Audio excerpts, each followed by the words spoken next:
À travers le financement de 3 projets à impact rapide d'un coût total de plus de 42 millions de francs CFA, la MINUSMA apporte son assistance à la population de la région de Tombouctou.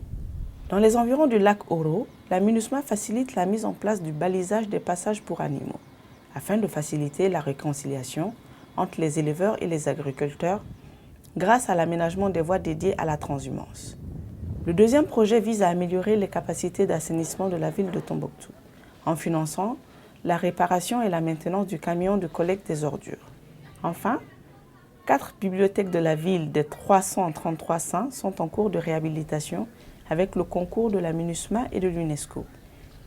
Il faut ici rappeler que la MINUSMA est la première mission de maintien de la paix dont le mandat intègre les dimensions culturelles et environnementales. C'est la section stabilisation et relèvement de la MINUSMA qui, avec les partenaires de mise en œuvre du programme et aussi avec les sections substantives qui sont porteurs des dossiers, nous avons décidé de faire cet atelier pour réunir tous les prestataires, les différents acteurs dans la réalisation du projet, les mettre ensemble pour donner les outils pour le suivi, la gestion et la mise en œuvre correcte des projets.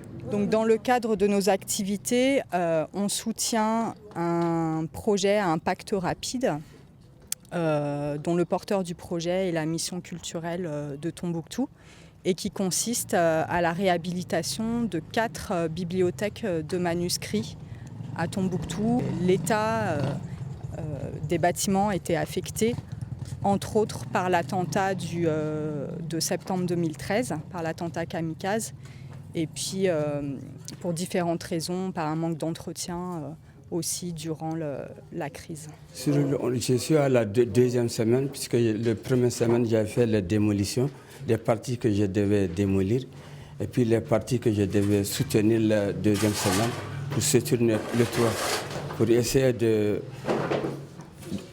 travailler sur les endroits dont j'ai préféré laisser les toitures sans l'enlever pour les réparer avec des étais. Ces projets permettent de créer des emplois dans la région et favorisent la reprise des activités économiques telles que la production agro-pastorale, l'accès à l'eau et des activités culturelles qui sont des valeurs fondamentales de la région. D'abord, ça peut générer des emplois, parce que les bibliothèques emploient du monde et durant la crise, les employés sont partis au sud, dans d'autres pays pour chercher du travail. Donc, et ensuite pour l'attrait touristique, parce que Tombouctou c'est une ville touristique et le tourisme de Tombouctou c'est un tourisme culturel.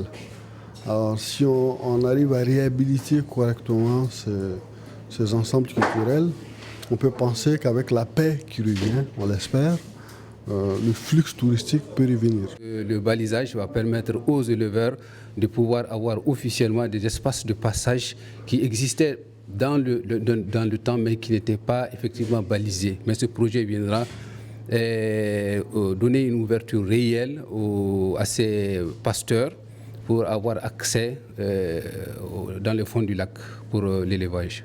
Nous exécutons le projet avec la MINUSMA et les services techniques du ministère du Développement rural.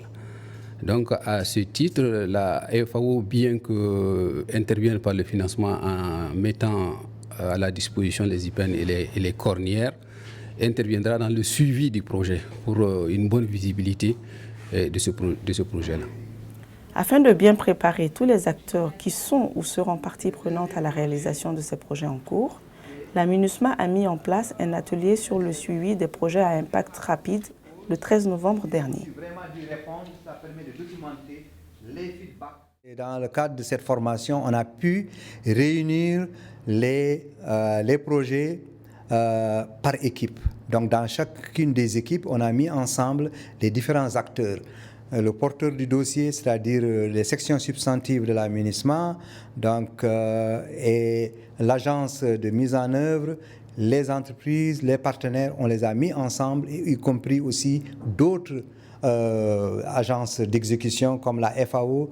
Donc c'était une façon au moins de les mettre ensemble, qu'ils voient avant même de mettre en œuvre le projet, le design du projet, le budget, s'entendre sur la meilleure façon de planifier les missions sur le terrain, de la meilleure façon de répartir les rôles aussi et responsabilités. Donc c'était une bonne occasion, non seulement sur le travail technique, comment les fiches de suivi fonctionnent, mais une façon de mettre en symbiose l'équipe de projet, qui est une équipe multidimensionnelle. Ces projets ont rencontré, dès leur mise en place, l'adhésion complète des populations de la 8e région du Mali, qui sont conscientes des améliorations qu'ils vont apporter à leur quotidien.